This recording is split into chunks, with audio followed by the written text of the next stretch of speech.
Hi, my name's Emery Smith. I'm 46 years old. I was in the United States Air Force for 5.5 years, active duty, and reserve for 2 years and inactive for another 2 years. And in and out of different types of projects as a civilian after that because of my clearance and because of the job I held with them and other corporations that were funded by the government. I joined the military when I was 18 years old. I was in auxiliary of the Air Force when I was 13, and also was in Army ROTC before that.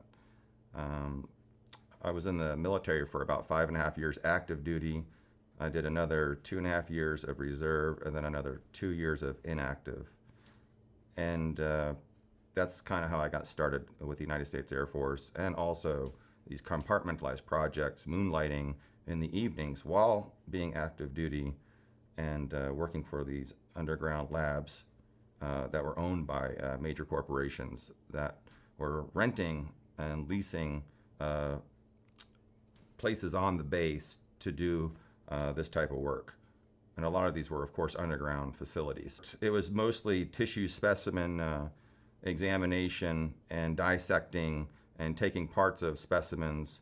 And I've done over 3,000 different specimens, not whole bodies, but just different parts of body tissues and whatnot to send for testing. They were testing everything. I wasn't really allowed to, in the early years, know anything about what I was dissecting.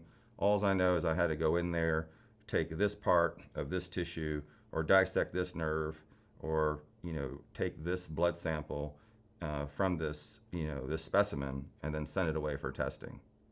The technology I witnessed in the programs that were suppressive, that were suppressed still to this day, are things like anti-gravity, zero-point energy, a lot of 3D holographic imaging.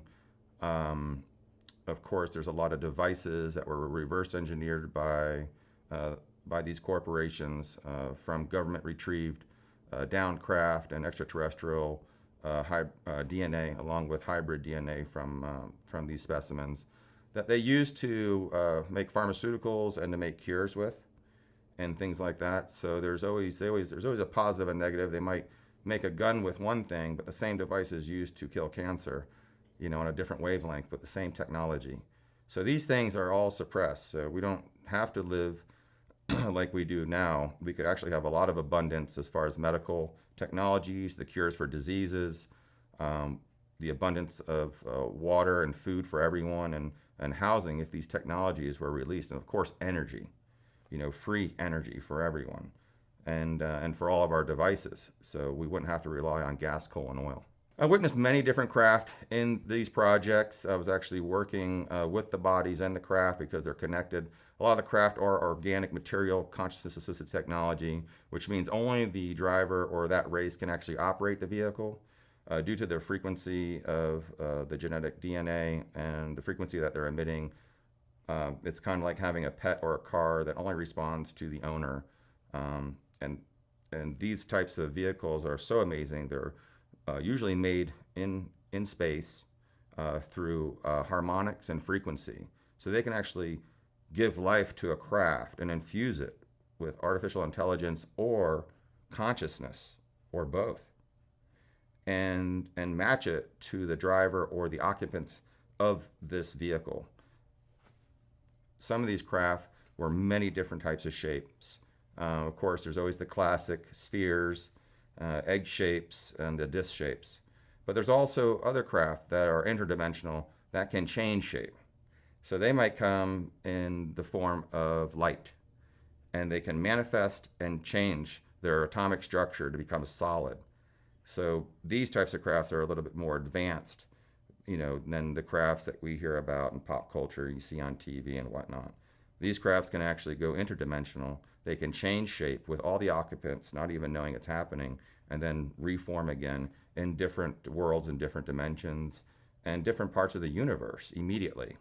So there's not a down lag time, because they have their own atmosphere, they have their own gravity, they have their own little space that they have projected, from this craft that keeps them completely encapsulated with it. And they have already mastered how teletransportation and all these things, so the bodies can shrink with the craft in its own living space.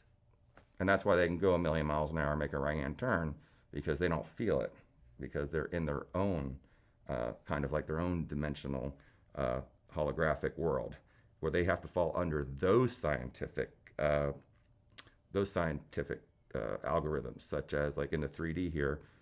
As soon as they make themselves 3D, they have to survive in a 3D. So they have to maybe take a step down if they're from the 4D, 5D, 6D. So it's really interesting how these craft that we have had for many, many, many years, some have been there for over 30, 40 years, and some craft are very new. And we get different craft all the time. Like I said, one of them that I explained one time looked like an upside down Jello cake. And it actually, you could touch it and it felt like a memory foam mattress and had a hollow inside. This was about 40 feet in diameter, 50 feet in diameter, and it had like a 10 to 25 foot hollow inside to this, craft. And the craft was not hollow, it was solid. But for some reason, inside this opening, inside the cylinder, the cylindrical, opening, were where the beings actually were. And it's open, but when it activates, there's a floor appears and it forms. So, but they don't really use floors, they don't use chairs, they're just kind of there. And it's a very interesting, it's a different thing. It's not like about a lot of buttons, there's no steering wheels or cockpit like everyone thinks there is when you walk in these. They're very seamless, and they give off energy all the time, even when they've been captured and taken down for 30 years. They still emit this amazing energy that they're harvesting from within inner space. It's a really, and that's what they're trying to figure out now, is how to harvest that. And a lot of them have, figured this out, but there's a lot of corporations that are, fighting actually for this technology. But we're way advanced, more than you think, a few thousand years than anyone would think, humans here right now. But that's what's being repressed, this type of technology. Our taxes around the world, from the U.S. government, when they're charging $100 for a hammer, and it only costs them $5 to get. So all this extra money, trillions and trillions of dollars, are going into these black projects to fund them, along with what they're doing in space. As far as working with other humans and extraterrestrials, with trading and whatnot. And I'm not familiar exactly what they're trading, but there is something going on with that. But mostly it comes from here. Extraterrestrials, don't really care about gold or money or cash. So kind of like when you're working in the government and these projects and the military, everything's done by favors, and it is kind of a favor thing, or an even exchange of something for something. Like when I was working with the projects in New Mexico, we stumbled upon something, we couldn't figure it out, whether it was an extraterrestrial device or a craft. So we would call the other bases. We would call over in Australia, we would call, Italy, we would call, England. We would call these places and say, hey, do you have anything like this that you can help us figure out to get to work? Because we come on these, we stumble upon things and we have to stop. And then if we can't figure it out ourselves, we'll start asking around. And for that, we have to give them something they don't know that we have. So it's this exchange and bargaining system of, give me a little information and I'll give you information. Overnight, if we were able to get all these technologies together and give them to the public, it would, end gas, coal, and oil. Because they prove ETs exist. First thing the scientists are going to say, well, how did they get here? They didn't get here in rocket fuel coming from a million light years away. So how did they do it? Well, they're making their own energy. Okay, they're getting the energy from the vacuum of space. It's unlimited energy. It's right here, right now. I can just open it, grab it, and use it with the right technology. That technology being released also affects everything that we do here, such as getting water from the atmosphere, just making it, appearing in your glass, purified water. So things like that, which, we talk about water and food. Well, there's a lot of countries, believe it or not, on the planet that don't have a lot of fresh water and food. Just look at India, okay? All their wells are completely destroyed from lead and arsenic. It's 2.5 billion people over there. It's like a third of the planet, and just in India. So these people, really need some clean water out there, because the ground's completely destroyed. So the technologies that come with this could clean that up. It could clean up the big mess that's in the Pacific Ocean, all that garbage floating around miles and miles and miles. Fukushima, radiation, this type of technology can also clean that up within a couple of days, and transmute all that negative energy and all that trash. Cancers, disease, all that stuff could be, cured in just a couple of days with a couple of treatments using frequency and light from some of these projects. So life would be a lot easier if we didn't have to work so much to pay our gas, coal, and oil bills, and focus our energies in things we'd like to do, and also expand our consciousness. The people that are keeping these technologies from us are referred to as the cabal, Majestic 12, the 300 major corporations that run the planet. So these are some of the pop culture terms that people use, to define, well, who's actually, making me, pay taxes, and who's making me, pay my electric bill, and this gas keeps going up and down, and the pricing and prices and stuff of all these negative things that we really don't need. I mean, look at us now. We're still Elon Musk and SpaceX and NASA is still using rocket propelled technology that was probably invented by the Chinese on the first bottle rocket firework. So I mean, we're talking hundreds of years of the same thing, just trying to improve it, make it better, when there's already anti-grav there, but they only use it not for the public. They use it behind the scenes for the secret space programs to advance these secret space programs and keep it from the people of Earth, and keep us stunted down here like slaves. I get the question all the time is, how is humanity going to expose these criminals? And the answer for that is very simple. Humanity won't have to. Gaia, planet Earth, will do it for us. Such as what's going on in Antarctica right now. Huge meltdown. Craft everywhere. Craft are starting to stick out of the ice. It keeps warming. They only got a year left before someone's going to see a craft a couple miles long sitting out of the ice. And there's a lot of private satellites out there now. I can order one right now today for under $1 million, just for me, with 4K cameras everywhere. I have these connections, and a lot of other people can get these things. Not that I have one. But what I'm getting at is Gaia is going to be the one. It's not going to be one person. It's going to be a collective of many people from around the world, that whistleblowers and just people of the light, that are going to come forward and share information and put their foot down when things are going to get rough, and keep standing back up after they get hit down, and keep moving forward, because that's the most important thing. And that's how everyone becomes a hero, when people speak out and support people that are speaking out for the world. And once this polar cap melts on both sides a little bit more, and all these civilizations start showing up out of nowhere, the government's going to have to, and the religious community is going to have to answer to these new findings. They're going to have to answer to the stuff that they found underneath the ice in Antarctica. They're going to have to answer to the city that they found under the Giza pyramids. They're going to have to answer to all these amazing things, Atlantis, off the coast of Cuba. And, here it is, these amazing stories, but the media and everything just keeps it hush-hush here. In other countries, it's kind of a little bit easier to talk about these things, and the media kind of now and then reports on it. And then it gets kind of, quieted down. And that's because the media is controlled by the cabal. So once that is severed too, that's going to help humanity feel safer to step forward and to talk, and more whistleblowers will come out. But the government, for the most part, and the military, the U.S. government, U.S. military, are sick of what's going on. 90% of them are just tired of it. And, they have families, and they're sick too. And, a lot of these things are happening with a lot of extortion, a lot of, mind control devices are being implemented in, making people do crazy things. So this is bad, because then it makes it feel like our leaders are not competent. So there's a lot of this going on right now to manipulate us as the normal people down here, separated from political and corporations.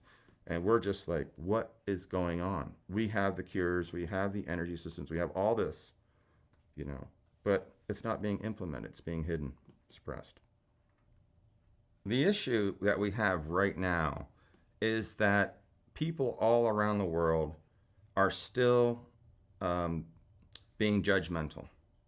They're not being open-minded enough to say, and some of them can't help it. It's not their fault. Maybe some are getting mind controlled too.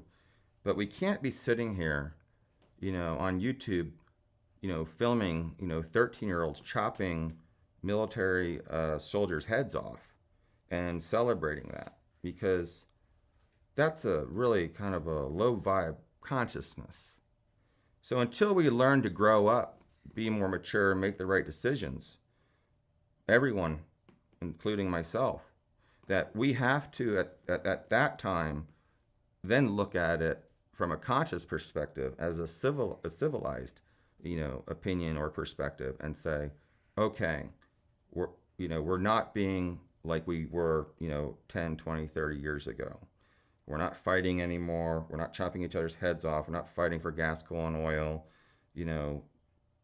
And once people come together, and it might take some horrible natural disaster, as President Ronald Reagan once said, how funny it would be if we were attacked by an outside extraterrestrial threat, that all of our indifferences here on the planet would just fade away because we all have to work together against a common threat.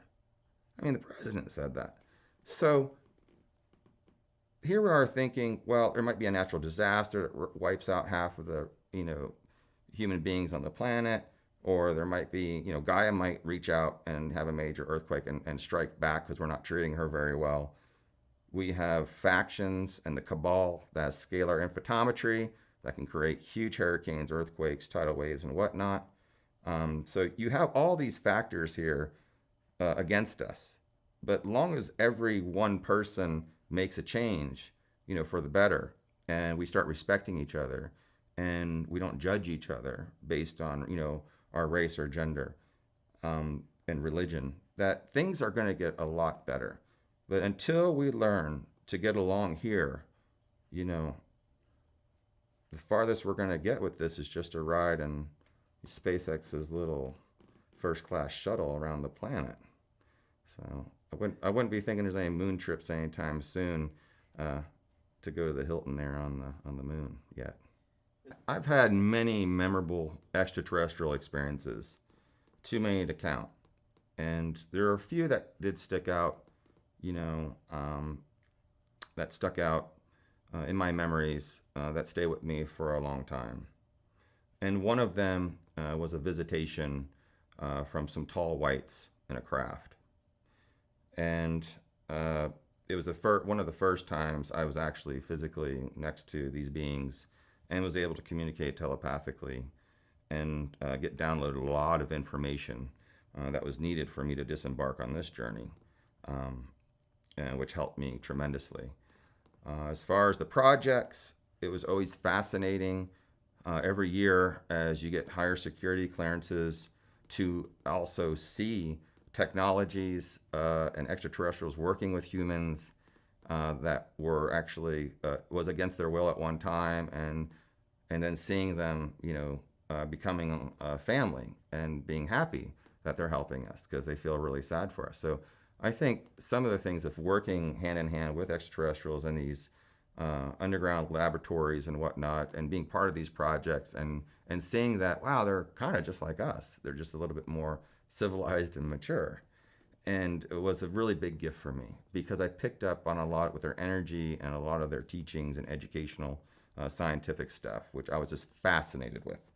And it was very addictive for me to go to work because I just wanted to know more and more. And where's this going? And why doesn't anyone know about this? And, it was later on that I figured, man, if this stuff got out, what a blessing it would be to change the world and, to help all the animals of the world and clean all the oceans and, to cure my family of cancer and all these things was just flying through my head. So I think, to answer that question, it was just working hand in hand with these extraterrestrials. It was a blessing. And also, having special moments where you actually get to communicate with an extraterrestrial now and then to upgrade you and to also learn different sciences that didn't exist here on planet Earth. Because I was working on zero-point energy devices and getting more into that and having zero-point energy devices that actually work, and threats started coming in, and I felt threatened enough that if I did not do something, that my life was going to end very abruptly and very quick. And my past, shows that with the amount of family members and friends I've lost in the last 10 years and lifetime that is correlated with, this type of thing. So I believe that I had to come forward because I needed to get this information out to the people before it's time to go. So I'm saying, yeah, it's time to go. Okay, but before I go, let me get something documented, and let's get, all the paperwork in and everything I could possibly have and give it to people like David Wilcock and Gaia TV and other people that are in this, that are working with me, in this fashion to secure it and to investigate it. And to, if something happens to me today, I'm going to be very happy and satisfied, and to know that, I've done my due diligence and I have, I got this out here. Plus, a lot of my non-disclosure agreements just ended, not all of them, and I felt more comfortable talking about these types of things.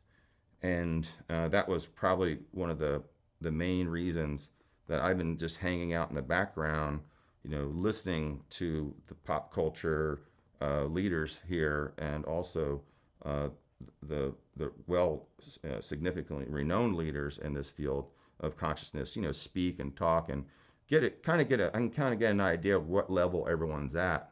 My life has been threatened significantly ever since I started opening labs that have to do with energy, creating energy from the vacuum of space, and other types of devices. I noticed at that time, and I was a very successful person. I had 21 corporations. I had many patents behind my name. I had unlimited amount of money and funds. And when I started putting my funds and money into these labs, that with these scientists that were developing all these amazing technologies, that's when I noticed they started interfering. And my life just started going downhill from there. And I knew, I caught on, but I thought I was kind of that's not going to happen to me. I'm doing this the right way, And the government told me one time, they brought me in, they said, you got to be careful. They said, you're protected, got your back, but you're not bulletproof. So think about that. So that meant for me, I don't need to be on any camera, and talking about that stuff, about the energy stuff. But after that, I started losing my companies. I had a lot of colleagues turn against me because of my belief systems. A lot of my business partners were very upset that I was doing, CSETI work, or I was, in documentaries talking about new technologies, extraterrestrials. So real quick, my life in that form, just because of who I was, and slowly coming out and coming forward over, many, many years, being an informant for David Wilcock for 10 years, and he wanted me way back then. I was like, no, it's just not time. Plus, people weren't ready for it back then, this type of, I needed everyone to get warmed up to my speed. So I'm glad like Corey Good is out there talking about this stuff. Greer's still talking about it. Wilcock's still talking about it. All these amazing people, that you see at these meetings are talking about, science and the physics behind it and trying to figure it out, and life experiences, which is important. And that laid the foundation for me to come along and say, you guys got it. You're all right. Good. Now let's go.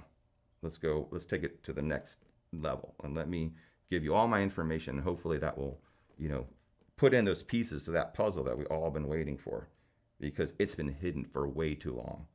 And it is driving me crazy to go outside and sit in a car and start it and go anywhere when I know what's really out there and what I've been involved with, and I've flown in these devices. So it's just What are we doing? Like, why do we have to have underground tunnels with freeways? Or these other magnetic these other train systems and stuff. There's other ways to do it that's easier. We're still staying with the gas, is what I'm saying. And for people who have electric cars, I know what you're talking about, because everyone's like, well, I got this car, I got a Tesla, I have an electric hybrid. And I'm like, that's great. I said, where do you plug that into? And where's that energy come from? Most likely it's electric, gas, and coal, unless you're near a hydroelectric plant where you're charging your car.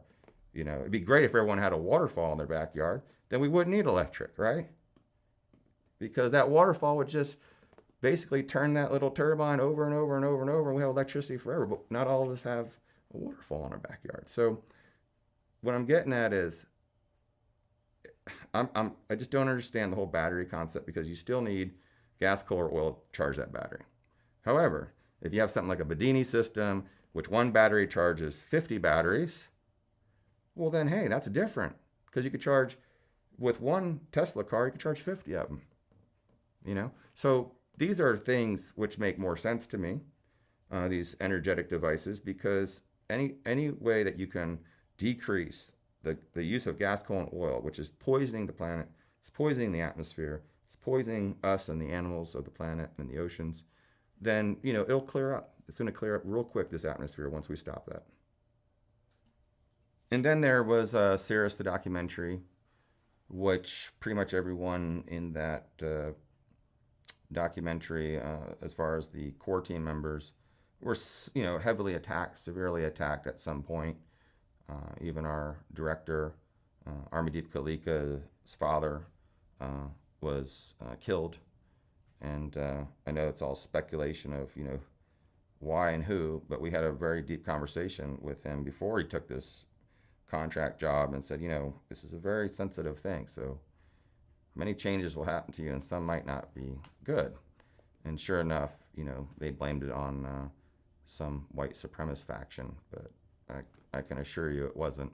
It was a direct attack on his family so he would leave the Cirrus movie, which he didn't. So thank goodness for that, because we wouldn't have a movie by then. So working in CSETI too, it started getting, and the movie, Cirrus the documentary, they were definitely coming at us hard. I mean, I was actually jumped by 2 agents in my hotel room, was severely beaten and hospitalized, and there's, I was actually on the phone with someone that was warning me at that exact moment, there's a attack imminent on you, and a couple of the people in the higher echelon of CSETI and with this movie. And I was, like, oh, okay. Next thing you know, before I even put the phone down, I hear this ringing in my ear, and it was so excruciating. I just remember putting my head down, dropping the phone, and I look up, and what I see after this excruciating sound in my head is 2 agents, 2 guys in suits, and they literally were beating the heck out of me, and I could not do anything. It was so bad I was hospitalized. And then I knew at that point, wow, this is getting a little rough. And then I had many assassination attempts attacked on me, shot at, on the highway, and just intimidation factors. If they really wanted me dead, they would have already killed me. But, in order to kill me, they have to get many signatures, I'll say, on that paper to have it done. Because if they killed the wrong person and they didn't use that person yet for the right thing, because there's, like I said, there's a good part. There's a lot of white hats in there that, are trying to protect us. So when you're a scientist and you're targeted for these types of things, what they do is they just go down and to the rough side of the city that you live in and try to hire like a drug addict user for $1,000 to go wipe you out. If that doesn't work and they fail, then they look at the gangs in that area, which are very successful at taking people out or robbing you or making you get in a car accident. And if that doesn't work, then they'll find a hitman in that state that's really good. And if that doesn't work, then they call in the black ops guys that are for that corporation, private ops, you know, that work for private organizations, to come really, make sure that the job's done. Now, if they can't make it look like a suicide or an assassination, then what they'll do is they'll get you in a really nice car accident. And that usually does the job, with also hitting you with electromagnetic pulse weapons to rupture your aorta and your brain and break bones, which they can do from a satellite. And they would just blame it on a car accident, So even though it was a small car accident, like recently, when I was transporting this device from the lab to another part here in California, and we had a guy come across, right across the line. We're in Topanga Canyon. That road is very, very dangerous to begin with.